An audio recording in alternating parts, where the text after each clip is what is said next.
अस्सलामुअलैकुम दोस्तों, सोनी पाल YouTube technology channel पे अपने तमाम दोस्तों को खुशामदीद कहता हूँ। उम्मीद करता हूँ कि सारे दोस्त ठीक होंगे, खैरियत से होंगे। दोस्तों, आज एक्सेल के एक नए फार्मूले के साथ मैं आप लोगों के सामने हाजिर हूँ।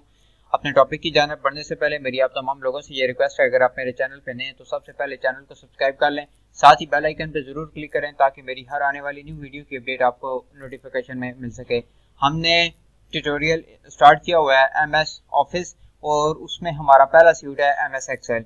एक्सेल के हवाले में मजीद वीडियो देखने के लिए डिस्क्रिप्शन के अंदर प्लेलिस्ट का लिंक अवेलेबल है, आप पिछले कोर्स को भी देख सकते हैं।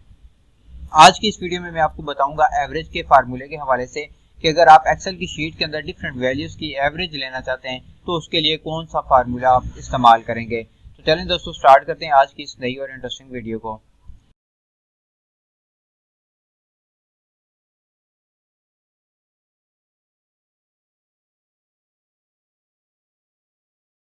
ये तो दोस्तों पहले वाली शीट हमने ओपन कर लिया। इसी शीट के अंदर आज मैं आपको एवरेज के फार्मूले के हवाले से बताऊंगा कि एवरेज का फार्मूला किस तरीके से यूज करते हैं।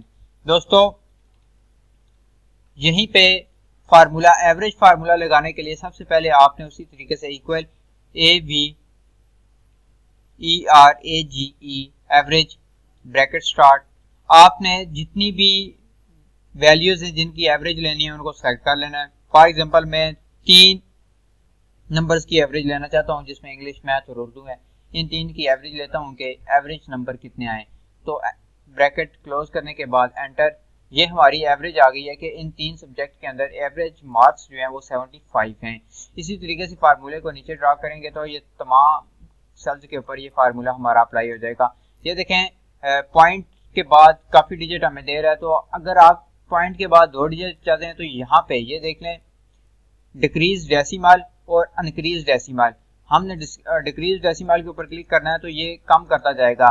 अगर हमें नहीं चाहिए तो हम इसको बिल्कुल खत्म कर देंगे, डिक्रीज कर देंगे। आप ये देखें कि 77.6 है, तो आप जब इसे हम डिक्रीज करेंगे तो ये वैल्यू 78 के बराबर चली जाएगी। इसी तरीके से हम ये सबको डिक्रीज कर देते हैं।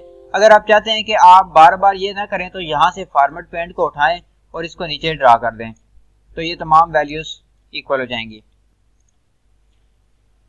अब अगर यही एवरेज का फार्मूला आप इस यहाँ लगाना चाहते हैं कि आप चेक करते हैं कि इन तमाम लोगों ने इंग्लिश के अंदर एवरेज कितने नंबर लिए हैं, तो आप यहाँ पे उसी तरीके से हमने करेंगे एवरेज के बाद सिलेक्शन करेंगे इंग्लिश सब्जेक्ट की, देन एंटर।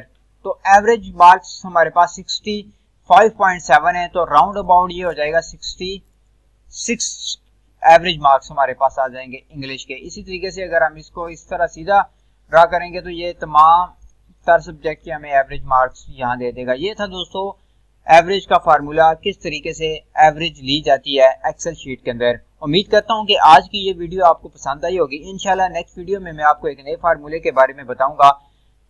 अच्छी और नई वीडियो देखने के लिए चैनल को सब्सक्राइब करना मत भूलिएगा। Thanks for watching.